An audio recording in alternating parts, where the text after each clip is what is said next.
working on the pilot.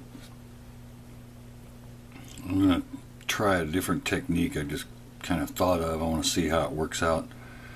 If you remember, I sprayed it all black and then I sprayed down this way with the white to get the highlights. Now what I've done is I've taken my X-Acto blade and I've just carefully gone and scraped the high points, like the straps and the wrinkles, some sections on the gloves, on his face. Scraped the brow and the nose and top lip and the chin. So what I'm going to try to do now is I'm going to try to just use some washes of colors to put over it and see what kind of effect I get. See if it gets a little bit more crisp details. I took some model color ivory and I did a real light dry brush over them just to kind of smooth out the contrast from the highlights I scraped off and the darker primer colors. So now that I kind of got him where I want him, now I can move on to some color.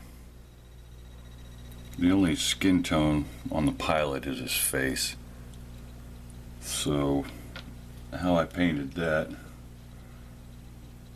was I started with some GarageKits.us bronze flesh, and then for the highlights,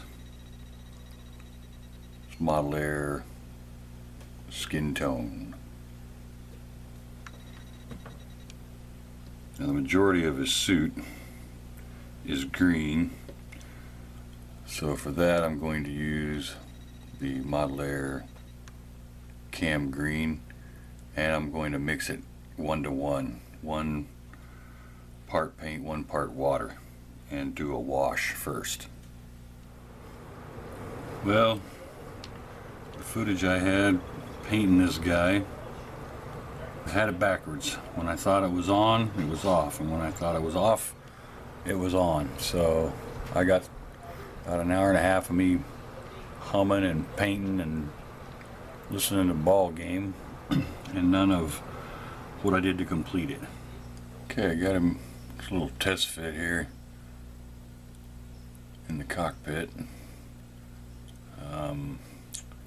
Looks pretty good. I'll work on the cockpit now and put the details in and see if I need to adjust anything on the pilot to make him blend a little bit better the way he's supposed to. But so far so good. Put the details in the cockpit here.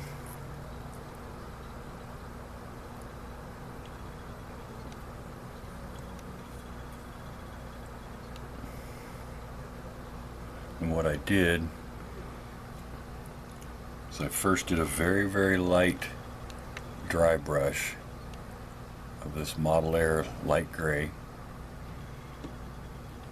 using a brush I found. I've been cleaning my garage. It's very, very stiff. I have no idea where I got it, but it works really, really good. And then I took my thin brush here, the same light gray, and just over the edges, like of these dials, I went across those. And then for the red and yellow dots, I used the model color vermilion. And then for the yellow, I used the Model Air sand ivory. So now, oh, in the back here where the seat is, I used the Model Air Cam Green. So now that I got these here and I have my holes and everything for fiber optics, I need to start working out putting the fiber optics in there.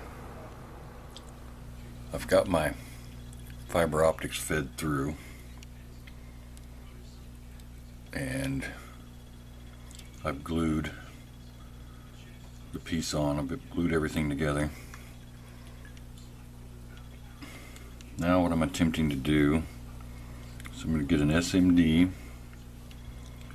and I'm going to place it back here in this little cavity up against this wall, and then get all my fibers pushed down in here. And I've got a piece of black Pyrex that I cut.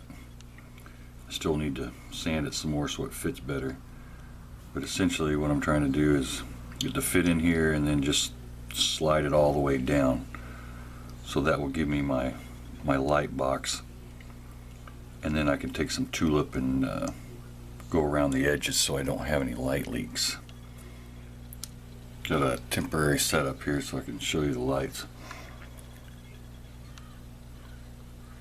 It's just minimum lighting, and there's no blinking lights. It's just going to be standard.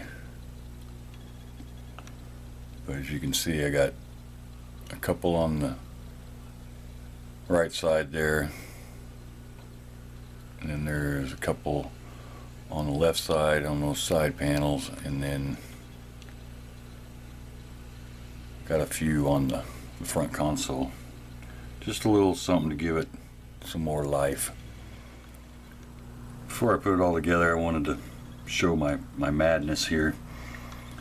So what I have here is a 3528 SMD, and I've got that mounted right here. What I had to do, because they come pre-wired, is I had to take the resistor off, and I mounted the resistor directly to the little white board that the SMD sits on, and then of course soldered my wire on there. Now I've taken super glue, and very carefully not to touch any of the fiber optics because it will ruin the fiber optics.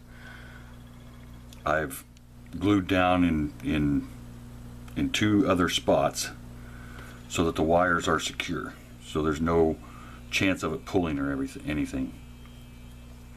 So I've got everything on there. Let me hook this up to a coin battery here real quick and show you that it is working.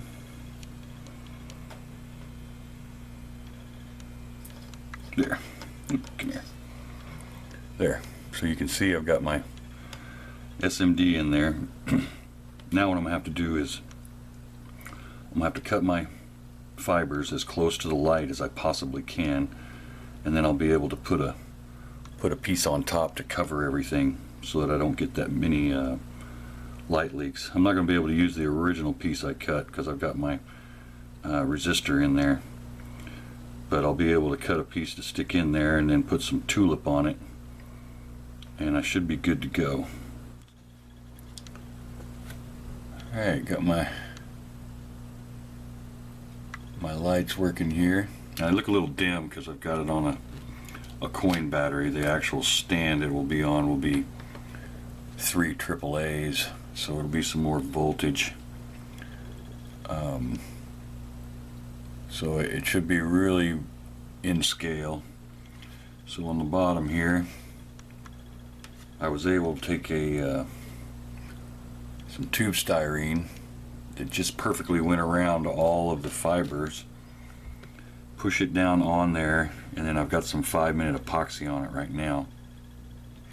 Once that dries, I'm going to put another layer of 5-minute epoxy on there, and then I'll just be able to cover everything with some tulip. I'm not going to have to put that little piece in there or anything, which is good.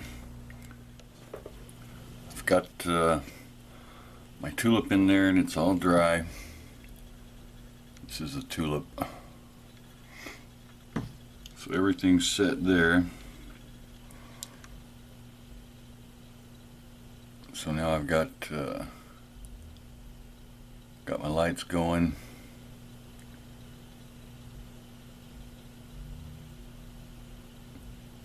Got the pilot.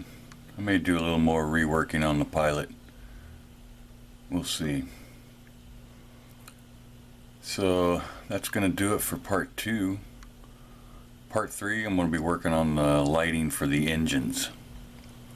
So as always, I'd like to thank you guys for watching.